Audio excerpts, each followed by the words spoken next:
ተባብሰው የቀጠለው በመካከለኛው ምስራቅ አሜሪካና እስራኤል አንድ ላይ በመቀናጀት በኢራን ላይ እያደረጉት የሚገኘው ከፍተኛ ወታደራዊ ኦፕሬሽን ቀጠናውን ከባድ የግጭት አውድማ እያደረጋት ይገኛል።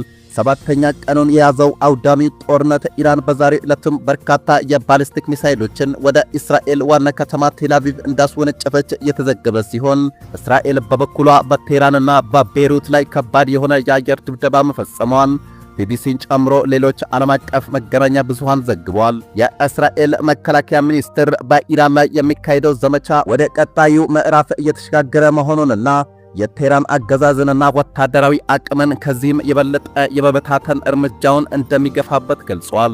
በሌላ በኩል የአሜሪካ የባህር ኃይል ጦር አዛዥ የሆኑት አድሚራል ብራድ ኩፐር በሰጡት መግለጫ አሜሪካና እስራኤል በኢራን ላይ ጦርነት ከጀመሩበት የመጀመሪያ ቀን አንጻር የኢራን የባሊስቲክ ሚሳኤል ጥቃቶች በእጅጉ መዳከማቸውን ይፋ አድርጓል።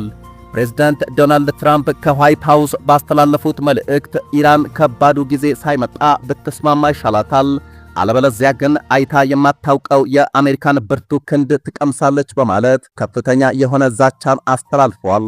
ዶናልድ ትራምፕ በአሜሪካ የሚገኙ ፓስተሮችን በመሰብሰብ እንዲጸልዩለት ለማድረግ በኦቫል ኦፊስ በተዘጋጀ መርሃ ግብር ላይ የተስተዋለው ነገር ከሰሞንኛው ጉዳይ ጋር ተደማምረው መነጋገሪያ ሆነዋል። የአሜሪካ የባህር ኃይል አዛዥ አድሚራል ብራድ ኩፐር በአሁኑ ሰዓት ከኢራን የሚሰነዘሩ የድሮን ጥቃቶች በ83 በመቶ መውረዳቸውን ገልጸው ይሁን እንጂ አሁንም ቢሆን ከፍተኛ ጥንቃቄ እያደረጉ መሆኑን አጽንኦት ሰጥተዋል። አድሚራሉ አሜሪካ በኢራን ባህር ኃይል ላይ የምትፈጽመው ጥቃት ተጠናክሮ መቀጠሉን ጠቁመው እስካሁን ድረስ ከ30 በላይ የኢራን መርከቦች መጥፋታቸውን ይፋ አድርጓል።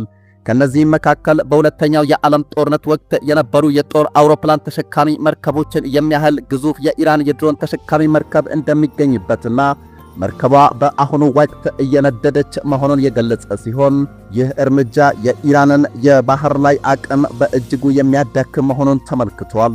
ከዚህ በተጨማሪም ፕሬዝዳንት ዶናልድ ትራምፕ ለጦር ኃይሉ የኢራንን የባሊስቲክ ሚሳኤል ማምረቻ ኢንዱስትሪዎች ሙሉ በሙሉ እንዲያወድሙ ትዕዛዝ መስጠታቸውን አድሚራሉ ይፋ አድርጓል። አሜሪካ በአሁኑ ወቅት የተመረተውን የኢራን ሚሳኤሎችን ከመምታት ባለፈ ኢራን ወደፊት ሚሳኤሎችን መልሳ የመገንባት አቅሟን ስልታዊ በሆነ መንገድ የማፈራረስ ሥራ እየሰራች መሆኑን የጦር ኃይሉ አዛዥ አብራርተዋል። ይህ ሂደት ጊዜ የሚወስድ ቢሆንም የአሜሪካ ጦር በቂ ትጥቅና ዝግጅት እንዳለው እንዲሁም ተልእኮውን በቆራጥነት ለመወጣት ዝግጁ መሆኑን አረጋግጠዋል። አድሚራል ኩፐር አሜሪካና እስራኤል የጋራ የጦር አቅማቸውን በመጠቀም ኢራን ከድንበሯ ውጭ ያላትን ተሰሚነትና የኃይል ተጽዕኖ የማዳከም ሥራቸውን እንደሚቀጥሉ ገልጸዋል። ባለፈው የካቲት ወር ላይ በኦማን በተካሄደው የአሜሪካና ኢራን ድርድር ላይ አድሚራል ኩፐር በወታደራዊ ዩኒፎርማቸው ተገኝተው የነበረ ሲሆን ይህም አሜሪካ በቀጠናው ያላትን ወታደራዊ የበላይነት ለማሳየት የተደረገ መሆኑ ይታወሳል።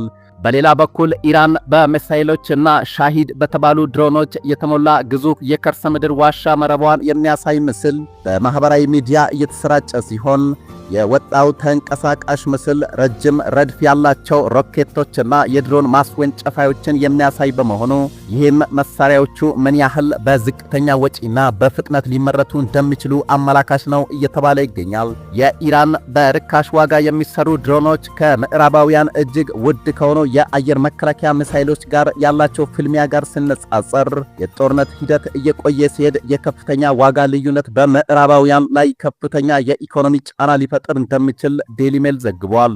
የእስራኤሉ ጠቅላይ ሚኒስትር ቤንያሚን ኔታንያሁ በደቡብ እስራኤል በሚገኘው የእስራኤልና የአሜሪካ አየር ኃይል አባላት በሚገኙበት ኦቪዳ በተባለ የአየር ኃይል ጦር ሰፈር ጉብኝት ባደረጉበት ወቅት እስራኤልና አሜሪካ በኢራን ላይ በሚያደርጉት ወታደራዊ ዘመቻ ያላቸው የጋራ ትብብር ታሪካዊ ነው በማለት አጽንኦት ሰጥቶ ተናግረዋል። ጠቅላይ ሚኒስትሩ አክሎም በኢራን የሚገኘውን አሸባሪ ስርዓት እንዲሁም በሊባኖስ ያሉ የሄዝቦላ አሸባሪ አካላትን ኢላማ ያደረገውን ጥቃት አሁንም አጠናክረን እንቀጥላለን ብለዋል። እስካሁን በዘመቻው የተገኙት ውጤቶች ከፍተኛና ትርጉም ያላቸው መሆናቸውን የጠቀሱት ኔታንያሁ ይሁን እንጂ አሁንም ከፊት ለፊት የሚጠብቃቸው ከባድ ሥራ መኖሩን በማስገንዘብ ንግግራቸውን አጠናቀዋል።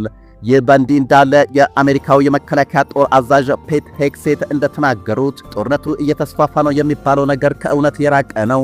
እንዲያውም ኢራን ከዚህ ግጭት ገለልተኛ መሆን ይፈልጉ የነበሩ አጋር ሀገራትን ኢላማ በማድረግ የፈጸመችው ድርጊት ሀገራቱ ከአሜሪካ ጎን እንዲሰለፉ አስገድዷቸዋል ብለዋል። አሁን ላይ የተባበሩት አረብ ኤሚሬቶች፣ ኳታር፣ ባህሬን፣ ሳውዲ አረቢያ፣ ኩዌትና ሌሎችም እኛ ከእናንተ ጋር ነን፣ አብረናችሁ እንተኩሳለን፣ አብረናችሁ እንከላከላለን እያሉ ነው። ከዚህ ባለፈም በርካታ ጉዳዮችን ጨምሮ ተጨማሪ የጦር ሰፈሮችን እንድንጠቀምና ሌሎች ዕድሎችንም እየፈቀዱልን ይገኛሉ ብለዋል። ይህ ሁኔታ በትክክል ማተኮር በሚገባን ጉዳይ ላይ እንድናተኩር የአጋርነታችንን አንድነት ይበልጥ እያጠናከረው ነው። ስለዚህ ጦርነቱ እየተስፋፋ ነው የሚለው ሐሳብ ስህተት ነው። ይልቁንም አሁን ያለው ሁኔታ እኛ መውሰድ ያለብንን እርምጃ በተለያዩ መንገዶች ይበልጥ ግልጽና ቀላል እያደረገው ይገኛል በማለት የአሜሪካው የጦር ሚኒስትር ፔት ሄግሴት ተናግረዋል። በሌላ በኩል የኢራን ባለሥልጣናት ሀገራቸው ከአሁን በኋላ ምንም አይነት ድርድር እንደማትፈልግና ለረጅም ጊዜ ጦርነት ዝግጁ መሆናቸውን መግለጻቸው ጉዳዩ አሁንም አሳሳቢ እንዲሆን አድርጎታል። የቀድሞ የበላይ መሪ አያቶላ ኻሜኒ ከፍተኛ አማካሪ የሆኑት መሐመድ ሞክቤር ከአሜሪካውያን ጋር ምንም አይነት ግንኙነት የለንም፣ ከነሱ ጋር የሚደረግ ድርድርም አይኖርም ሲሉ በግልጽ ተናግረዋል። በተጨማሪም የመከላከያ ሚኒስቴር ቃል አቀባይ ሪዛ ታላይኒ ከኢርና ለተባለው የዜና ምንጭ እንደገለጹት ኢራን ከአሜሪካና ከእስራኤል ጋር ለሚደረግ ረጅም ጦርነት ዝግጁ እንደሆነችና አገሪቱ በጦርነት ውስጥ ለረጅም ጊዜ የመቀጠል አቅም እንዳላትና እስካሁን ሁሉንም የላቁ የጦር መሳሪያዎቿን እንዳልተጠቀመች ገልጸዋል።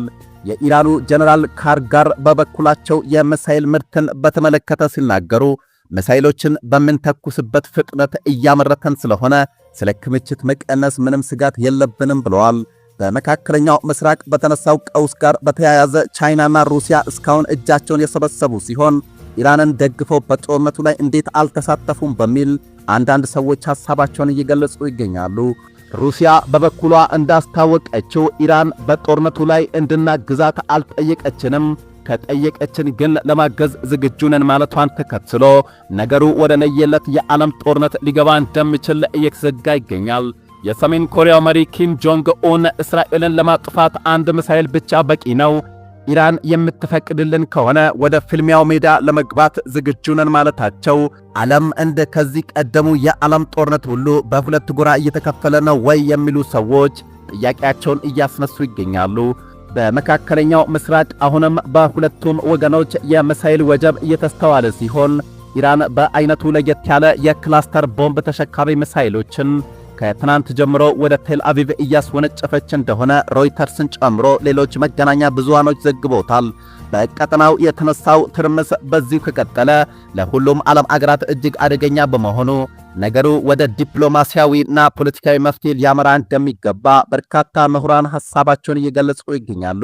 ክቡራትና ክቡራን የዛሬ ሚዲያ ቤተሰቦች የአሁኑ መረጃ ይህን ይመስል ነበር። አጫጭርና ወቅታዊ መረጃዎች በፍጥነት እንዲደርሳችሁ ይህን ቻናል ከታች ሰብስክራይብ አድርጉ እያል በቀጣይ መረጃ እስከነገናኝ ድረስ በያለንበት የዓለም ዳርቻ በሰላም እንቆይ።